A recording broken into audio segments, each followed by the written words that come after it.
My name is Melissa Bedlow and I am co-owner of Awaken Kitchen. Awaken Kitchen is a social enterprise whose mission is to unify the ideas of food, culture, and conscious living. If I were selected to do a TED Talk, my topic would be an exploration of the idea that food has the potential to unify us across cultural and ethnic divides. I feel like this topic is very much worth exploring because we live in a world in which there's much bloodshed, war, terrorism, unknown atrocities, and just sadness. You turn on the news and a few seconds later, you just want to turn it back off. I feel like a lot of the division that exists in this world is predicated on misunderstanding and lack of information. And I wonder what food can potentially play in changing this. We all have ideas for how to bring about world peace, but I wonder if we ever think about how we can do it in our personal lives. And I feel like somehow food can do this. Many of us live in America, and here there are all sorts of restaurants, many of them from different global cuisines.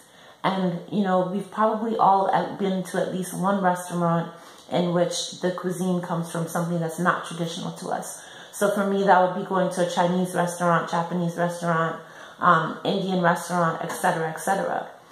So we enjoy these foods, but how often do we think about the cultures and traditions from which these meals come from? And what's more, how often do we think about who's preparing our food and how they're preparing it?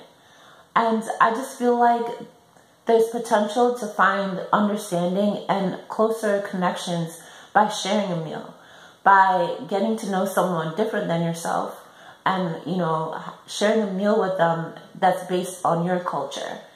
I think we often forget to think about how food shapes our personal identities.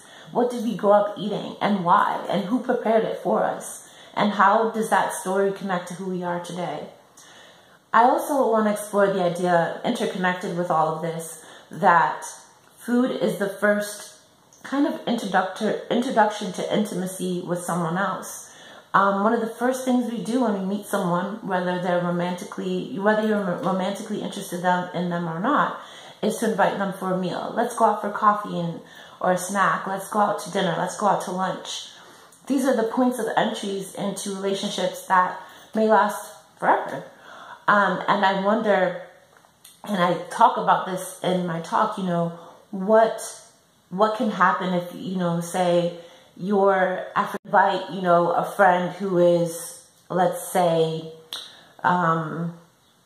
Vietnamese to your home, and you cook a traditional meal that you grew up eating, and they bring a dish that's traditional to their culture, and you exchange and you talk about who developed the recipe. Was it your grandmother, your great aunt, and all these sorts of things. And I feel like it's a very comfortable way to get to know someone different than yourself. So these are the couple of the ideas that I'm going to bring together, and if I were to be selected to do a TED Talk. And I'm excited about it, and I hope that it gives people a really interesting and unique way to think about not world peace on this global. Again, just thank you so much for this awesome opportunity, and I'm looking forward to hearing back from you. Have a good one.